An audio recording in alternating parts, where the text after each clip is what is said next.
They broke through barricades, assaulted police, shattered windows, and once inside, destroyed and stole property. Over the past month, the Justice Department charged more than 180 rioters. The scope and scale of this investigation in these cases are really unprecedented. Michael Sherwin is acting U.S. Attorney for the District of Columbia. This is not going to be solved overnight. It's not going to be solved within the coming weeks. It's not going to be solved within the coming months. With each new charge, there's a clearer picture of the diverse groups who attacked the Capitol. Longtime conspiracy theorists like self-proclaimed QAnon shaman who goes by Jake Angeli, as seen in this New Yorker video. Understand it's an IO war. Military veterans and law enforcement, including retired Lieutenant Colonel Larry Randall Brock, Jr., who used a military term referring to information operations. Trump supporters who say they were swept into the crowd, like 22-year-old care worker Riley June Williams, seen here before she allegedly stole a laptop from Speaker Nancy Pelosi's office. Proud Boys. And law enforcement says playing a key role, right-wing extremists. Video shows members of the militia, the Oath Keepers, and 4 January 6th indictments are for members of the Proud Boys, recently designated a terrorist group by Canada. They face charges including conspiracy, disorderly conduct, and obstructing or impeding an official proceeding, which carries a maximum penalty of 20 years. Many of these groups were very explicit about their violent intentions. Since the 90s, retired FBI Special Agent Michael German has tracked white supremacists and right-wing militias. There is a tremendous amount of public evidence that can be used even today to target the most violent actors. I am concerned that the FBI in particular and the Department of Justice are focusing on January 6th as if it's a sui generis event and not recognizing that many of these people had been engaging in violence around the country for months or years. In Charlottesville in 2017, a neo-Nazi plowed his car into an anti-white supremacy protest, killing 1 woman. Most recently, at the Million MAGA March in Washington, D.C. in November, Proud Boys members brawled with counter-protesters. 1 man was stabbed.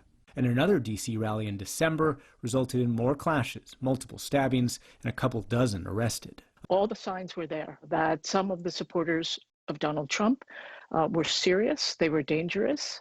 Jane Holute was Deputy Secretary of the Department of Homeland Security under President Obama. She says even a decade ago, federal reports voicing concern about right-wing extremism were disparaged and their authors punished. Lute says that accelerated under President Trump. People were reluctant to put out reports of the factors that we knew were coalescing to cause us great concern on January 6th. But no formal statement was issued. And the feeling that we hear is that it was not issued because when such things were stated publicly, that individuals paid with their careers. This was repeated activity that was not being addressed by law enforcement, which conditioned these groups to believe that this was okay. This was something they could do, which attracts more violent people who just want to commit violence, and here's a place they can do it and actually get a pat on the back rather than handcuffs. What consequences have rioters paid? Many lost jobs. Most face charges of entering a restricted building and disorderly conduct. Far fewer have been charged with more serious crimes. No one has yet to be charged for the death of Capitol Police Officer Brian Sicknick, who lied in honor at the Capitol this week. There is a definition of domestic terrorism, but perhaps surprisingly to many of us, it doesn't carry any criminal penalties. And so if you're charging individuals who are intent on violence, law enforcement is having to use, as you say, other statutes and other provisions. But, the old saying, the wheels of justice grind slowly, but they grind. And that's what's happening here. German says the FBI doesn't need to wait for Congress to act. There's no new legislation that's required. The FBI has ample authority in its domestic terrorism portfolio. It's just a matter of focusing their attention and making sure that they have the direction to actually investigate these crimes. After the attack, social media tried to stop the spread of the kind of misinformation that incited the rioters. Twitter suspended tens of thousands of accounts. The right-wing friendly social media Parler was taken down. and multiple social media platforms suspended former President Donald Trump. As the FBI continues its investigation, the nation's capital is slowly returning to normal. But 5,000 National Guard troops will remain in D.C. through mid-March.